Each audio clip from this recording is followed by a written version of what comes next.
Senior Pastor Howard Jones Jr. Born and raised right here in Nashville, Tennessee, attended the public school systems here in Nashville. Uh, had my own mindset. I was raised by good parents, but I had my own mindset. I decided, I was going to do life my way. And of course, when you start doing life your way as a teen and stuff like that, as a young boy, you end up going astray. And I went astray, ended up on drugs, getting in trouble, ended up shooting somebody, and Judge Jenkins sent me into the military as opposed to sending me into the juvenile courts, into the juvenile lockup system, feeling that would be much better for me. I was actually, the thought was I would spend more time in there than I would in lockup. Of course, that didn't work out either because my behavior, just escalated.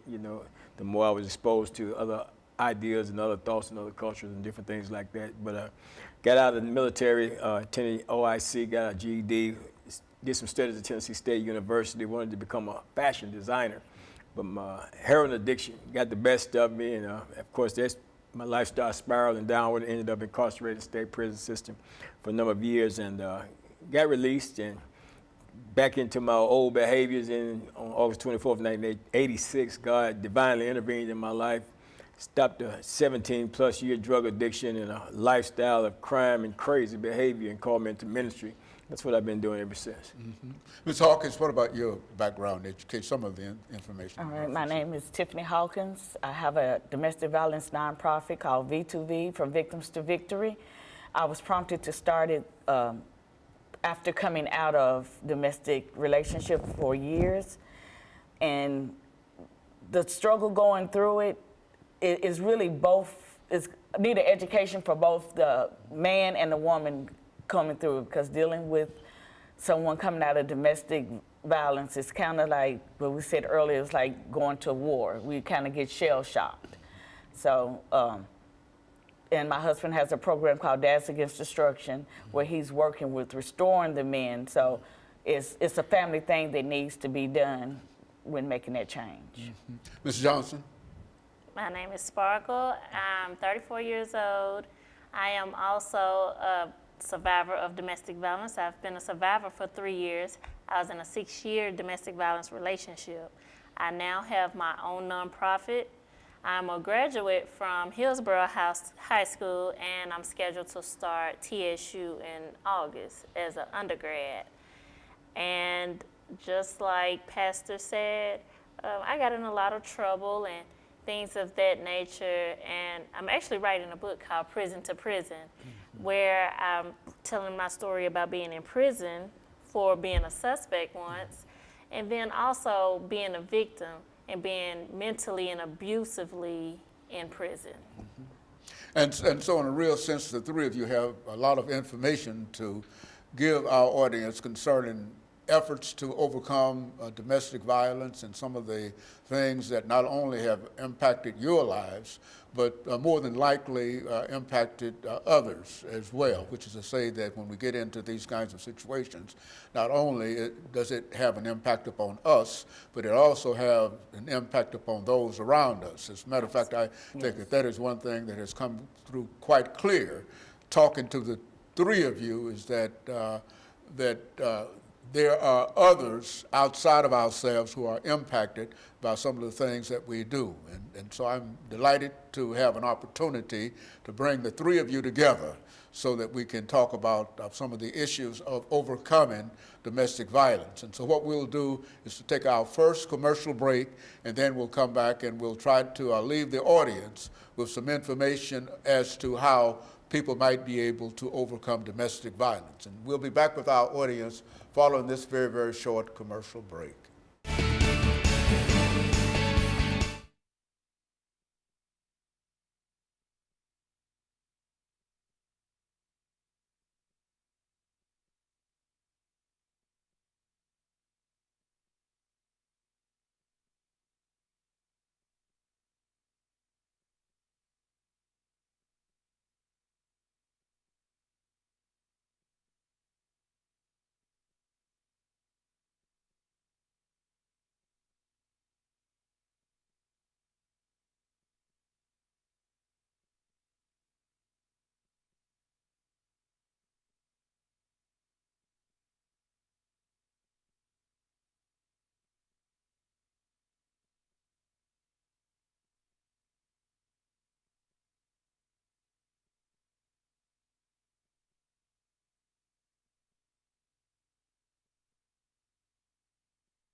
Thank you and welcome back to the second segment of the show for today.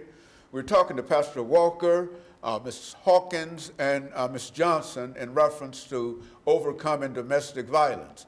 And so, Ms. Johnson, as we promised the last time, we'd give you an opportunity to start us off talking about methods whereby people might be able to overcome domestic violence. And of course, Ms. Ms. Hawkins will follow that, and Pastor Walker will give us some information in reference to that during this second segment. Let's start with you, Ms. Johnson, and then Ms. Hawkins. Let's start, Ms. Johnson. Well, first, the most important thing is notice the red signs, but also act on those red signs. Or red flags, I'm sorry. When I had when I tell you all, I had the best red flags and ignored every last one of them. One of the best ones, he told me he hit women. I was playfully hit him in his shoulder, and he said, hey, with a serious face, he said, hey, I hit women. And I was like, whatever. I didn't think anyone was that bold to say that. And then I met his mom, and his mom said, I'm gonna pray for you for getting involved with my son. And the third best red flag I had was he was going to court on a pending domestic violence charge. And I ignored, and this was in the first month that I met him, I found all this out. And went nowhere. And then 6 years later, that very man, and 3 children later, my life was almost taken. So notice those red flags, act on those red flags immediately. What do you think about that, Ms. Hawkins? I totally agree. A lot of times we want everything to gleam to be gold, and it's not. You know, we want what we think we want. And we also need to look at our children. Look at the ones that's being involved in it, because we take down a whole family with dealing with someone who really don't care anything for us, have no respect at all for us. And I suggest counseling, not only for the surviving, because I say that we're always surviving, so we're not a survivor because we hadn't completed it. Get counseling for the surviving as well as the children. A lot of times the children are overlooked in that process because they may not have been the one physically, but that mental picture that we paint in their head for them listening to night after night, you know, watching mom get up and clean up her broken up house and trying to hide bruises, thinking that's normal. We want our children to know that violence is not the new normal. We need to take on the whole aspect of anyone that was connected as a support team to get the help. That's the main thing into working with them. And whomever we get involved with, they have to know up front, this is what happened. And you have to set your boundaries. Because of this happened, I cannot allow this, or this at no time. And once we set those boundaries, stand on those boundaries. It doesn't do any good to have them set, like Sparkle said, see the signs and know they're there, and you still work on it as if you're God. So we can't ask him to help us if we're not going to take the help that he gives us. Pastor. You know, Dr. Henry, I think a lot of times, a lot of men, I think their manhood is founded on purely physical, you know, and in terms of thinking that, you know, in order for me to be in control, for me to be in charge, you know, then I have to be physical. You know, I have to put her in her place, you know, and then you got, I think, a lot of insecurities as well that goes along with that too. Man being insecure in terms of, in a woman here, a man wants a strong woman, but then when she displays her strength, then he becomes challenged or fearful, or that insecurity kind of rises to the surface, you know, and he's got this thing that goes on in his mind, you know, well, I'm going to put you in your place, and the only way that he know how to do it is through violence, you know, which makes no sense at all. And, you know, then you got men that think, you got the thought process out there that, well, I treat her right. She want me to hit her, you know. She ain't satisfied unless I put my hands on her and stuff like that. Of course, you know, we all know that don't make sense at all whatsoever. But that's a thought process that's out there that men walk around with, you know. And And another thing is, you know, I tell men all the time, I said, man, one of the best things you can learn how to do is cry. You know, because you learn how to cry, man, you can get yourself, you can stay out of jail. You can avoid being an abuser, because a lot of times what it is, man, you know, you receive pain and hurt, emotional pain and hurt, and instead of dealing with that pain, then what you want to do is share it. You know, and then when you're sharing it, and it's not like you're sitting down having a conversation, say, well, you know, when you said this, my feelings were hurt or something like that. No, it's not that. You know, I'm going to share my pain with you in a physical way, because my manhood is founded on purely physical things, you know, and that's how I control. You know, if I'm dealing with another individual, another man, you know, you step to me, you know what I'm saying, we're going to get physical. You know, and then same thing, you know, that mindset, you know, goes into our relationships, you know, with women as well. So, and that's a lot out there, man, that, you know, that men deal with. And when you're afraid to deal with yourself and to confront your own self and deal with your own issues, then what you'll do, man, you'll lash out at the person that's closest to you, and then you'll end up hurting them. And then now you want to run and say, well, I'm sorry, I won't do it again, you know, this will never happen again. But at the same time, how can you say that when you haven't dealt with the core issue that caused you to do it in the first place? So in other words, you're just mouthing some stuff off. And then, you know, like you said, you know, you hang around, and the red flags are there, but like you say, you ignore the red flags, but this guy's flying red flags everywhere. The woman's ignoring him, he's ignoring, he's not just ignoring, he's just not dealing with them. You know, I'm just not going to deal with it. You know, I'm a man. You know, I can handle mine. And in all reality, you're not handling anything. And you're the cause of all of mine anyway. Oh yeah, without a doubt, yeah. A lot of times they don't even think that they are the issue. They don't even see that what they're doing is wrong. They find a way to put it on that survivor. They find a way to make it that person's fault, and it's not my fault. So no matter how many red flags, you see red, he see green. So he's going to keep going because, like he said, he's proving his manhood. I'm flexing to you. Very good. And so what we'll do, we'll take our second commercial break, and then when we come back, we'll have 10 minutes to sort of round this off. And I think the information that you're giving now is excellent. It's information that is much needed, and I think it does point a way how people might be able to overcome some of the challenges of domestic violence. And of course, we'll be back with our audience following this very, very short commercial break.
Thank you, and welcome back to the final segment of the show for today. We're talking to Pastor Walker, Ms. Hawkins, and Ms. Johnson in reference to efforts to overcome domestic violence. And I think, Ms. Hawkins, we promised you that we'd give you an opportunity to start us off during this last segment. And after you make some statements, Ms. Johnson will talk about some of the things in reference to domestic violence and overcoming domestic violence. And Pastor Walker will close us off for the day. Let's start off, Ms. Hawkins. All right. Again, my name is Tiffany Hawkins. Coming through domestic violence, I think that one of the most important thing is when you're starting a relationship for you and your spouse, or you and your potential spouse. Significant other. Yes, get a chance to know each other. You cannot come from out of the jungle. Being in a domestic relationship is war. So you cannot come from out of the jungle and go directly into civilization and expecting everything to be good.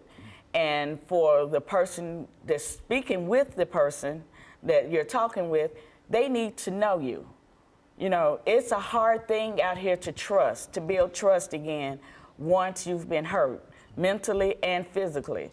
And it's a hard thing for someone, if they have never dealt with a domestic situation, to understand and offer assistance to that lady or that man.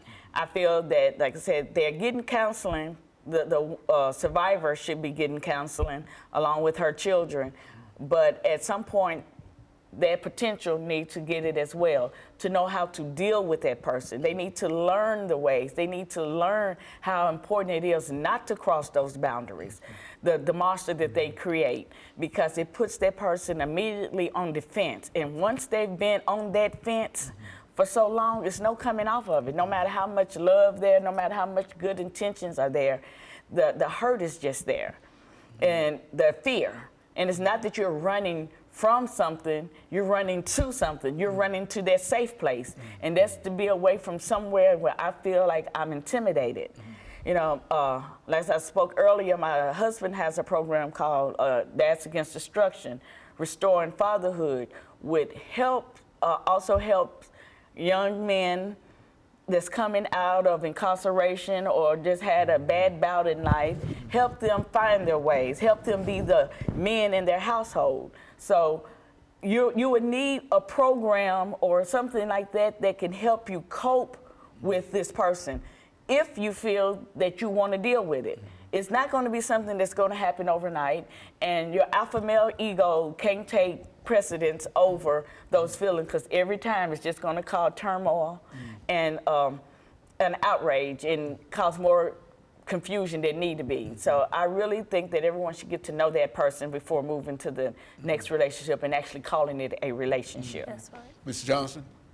I agree 110%, because unlike Ms. Hawkins, I'm single. And I tried, after a year of being out of that situation, I thought I was ready. And I have had failed dating experiences back to back to back. And now justifiably they were wrong in some instances, but most of it boiled down to me not being ready. PTSD for domestic violence victims is real. Sometimes it could be just a smell. I dated one guy that wore the same cologne, and I completely flipped out. I wasn't ready. You know, we talk a lot, and one minute she'll hear me say I'm dating this guy, and the next minute she's like, so how are you? And so, oh, he gone. He's gone. And a part of it is good because I know my worth now, but however, I'm still healing. So I'm not gonna be what anybody else needs me to be right now. So we have to slow down. We have to get to know people. We have to feel safe again, but they have to understand that. So I think it was really great that Ms. Hawkins said that counseling needs to take place, because it's a struggle. Of course, nobody wants to be alone. And of course, it's a sense of power. I want to get just a little deep, if that's okay. Good. It's a sense of power there, because every time one of these relationships fail, and I realize that it's my fault, a part of me get upset. I'm sorry, y'all. I get upset with myself, because I feel like he's incarcerated, he's serving 20 years, but he has control over my life to where I can't have a healthy relationship, and he's been gone for 3 years. So it's a sense of frustration there, you know? So, yeah, that's it. No, very good. Pastor? People stand on the outside and look in, man, and think they know what's going on, and don't even realize, just the impact, that, someone could, how it can affect someone that's been involved in a domestic violence situation, my daughter was murdered in a domestic violence situation back in 2015, day before my birthday. And, you sit back and you look and you don't see nothing wrong. You know what I'm saying? You don't see anything out of whack, and then all of a sudden something like this, something like that happens, and people don't realize, I don't think people understand just what a woman would go through. You talk about, a woman getting to know the man before you just get deeper into the relationship. But at the same time, you have to make sure the man knows who he is. Because if he has no clue as to who he is, man, I lived many years of my life without really even knowing who I was, man. You know what I'm saying? So I always went with the flow, man. You know what I'm saying? Because I really didn't know who I was. I wasn't really in touch with my own feelings, my own desires. I mean, I lived many years, and really just didn't really. I had feelings, but I didn't display those feelings. You know what I'm saying? And when they did come out, they always came out in a negative way. And it wasn't until I started looking deep on the inside of me and getting to know myself that I was able to share the real me, with someone. And you don't know it. If you don't know, you don't know. But when you got in a relationship with somebody and you say, well, you know what? You don't know everything. I don't know everything. But we can get some counseling that together we can learn and grow together. Yeah.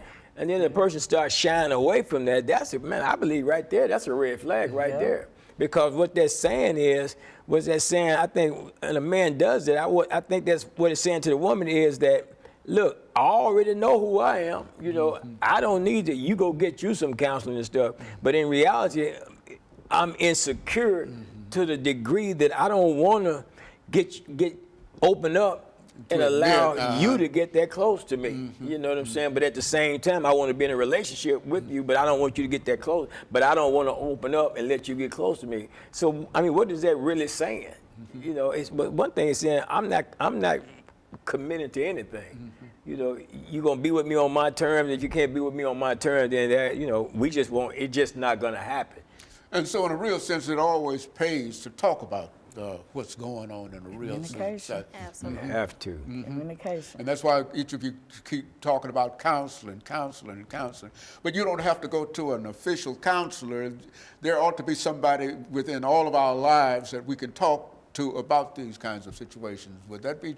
A lot of times, especially dealing with domestic, that's not going to happen. Because what you don't want to do is pour your heart out to someone and you're hurting, and you hear it again. It's thrown back up in your face, whether they've told someone or they blurted out in the heated of an argument, and that knocks you down one more level because here you have opened up to this person and poured yourself out, and they done that. So, but if I go to a professional, I can sue you. So, you're saying if you tell my story, then so they have a reason not to talk. That's just me personally. Very good. And of course, let me thank the three of you for bringing by that excellent information in reference to overcoming domestic violence as well as domestic violence. And the only thing that we can say is that we hope that individuals who might see this might have another insight into how some of the things that the three of you have talked about this morning might help them overcome